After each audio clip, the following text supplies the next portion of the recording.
Alamayo TV. Sọyàn dé bàbá sọ àlárìrí bàbá yìí. Alamayo TV yọ bí ọjọ́ ó lálẹ́ bí òṣùmàrè.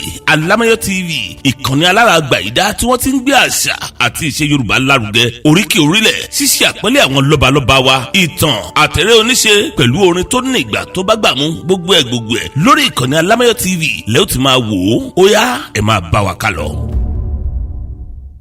Gbogbo ọmọ kìrún àgùnbẹ́ onílẹ̀ òbí. Ọmọ onílẹ̀ ẹ̀kọ́lá ọmọ onígbà àtàrẹ. Ọmọdé ti dókè òdì jídí owó sẹ̀rẹ̀ gbilẹ̀ ní sàlẹ̀ òsìn. Wọ́n ti lágùnbẹ́ olódò. Mo onírọ́ ní bàbá wọn pa. Ǹjẹ́ ta ló ṣeré? Ta lábọ̀ ta ló lòun tó kí ta ló lají bẹ́sìn? Ọmọ akẹ́ọ̀rún ni bàbá yín jẹ́ o. Ibi akírun sí là ń pè lákìrun. Ibi kìbọrun sí là ń pè ní kírun àgùnbẹ́. Tẹ́nigbọ́lá ọmọ onílẹ̀ òbí. Ọmọ onílẹ̀ ẹ̀kọ́lá ọmọ onígbà àtàrẹ. Ẹrú kírun wọn kì í dèrè. Bàbá ẹ̀yìn wọ fábẹ́ wọn ò gbúdọ̀ dé òtò ń porò.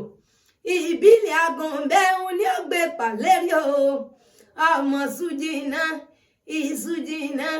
Ìsújìnà amúnbọ̀pọ̀ owó sẹ̀rẹ̀ gbilẹ̀ ní sàlẹ̀ òsìn. Àgùnbẹ́ ọmọ ẹ̀yọ́ àtòrọ̀ ọmọ agbóhóró pé ètè ni. Bàbá yín lọ máa sọ̀rọ̀ ànádì bá mi kí ojúmọ́ tó mọ́. Ọmọ ẹ̀yọ́ àtòrọ̀ ní bàbá yín jẹ́ o. Ẹ̀yọ́ tẹ́ẹ̀rí ń ló ti mú kí irun dógún. Ẹ̀yọ́ ti mú kí irun dọ̀sà.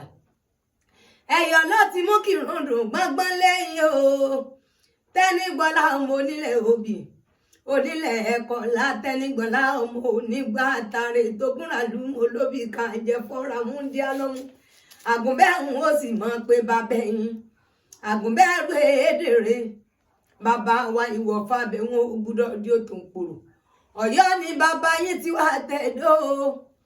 Ògùn ló túlé bàbá tó bí yín lọ́mọ. Akíkanjú níyà ọmọ akin ọ̀run ọmọ akin nílé ọmọ akin lójú ogun. Ọmọ òfodófodó ní bàbá yín jẹ́ ọmọ òfodófodó. Akin ọ̀run lọ́mọ òfò yàrá òfòkànga. Yan bí olú níyà ọmọ àrọ̀ sọ́lẹ̀ ẹ̀dógún ọba àgùnbẹ́ ọmọ onílẹ̀ òbí. Bọ́bá dìjọ́ márùn-ún òní ẹ̀ka lọ́rẹ̀ wò mọ̀ lépele bàbá tó bí yín lọ́mọ. Gbogbo ẹ̀yin èèyàn ẹ dákun ẹ máa fọ́lọ̀ wa. Alamayo TV lẹ́wà yóò. Ìkànnì tó ń gbàsà ti ṣe Yorùbá lárugẹ lórí ìkànnì yìí. Láti máa gbóríkì orílẹ̀ àwọn bàbá tó bí yín lọ́mọ. Ẹ dákun ẹ máa tẹ̀lé wa. Ẹ máa bá wa sí ààrẹ ẹ máa pín káàkiri gbogbo àgbáláyé. Bẹ́ẹ̀ bá wá lóhun ayọ̀ tẹ́ ẹ fẹ́ pè wá sí. Ẹ pè wá sórí nọ́mbà yìí 081 61 70 89 55. Ojú òní tìyín ẹ̀ ní mọ̀ nira. Òde ọ̀gẹ́ Alamayo ń lè mí jẹ́ mo kí gbogbo yín. Alamayo TV. Sọyàn dé bàbá sọ àlárìrí bàbá yìí. Alamayo TV yọ bí ọjọ́ ó lálẹ́ bí òṣùmàrè.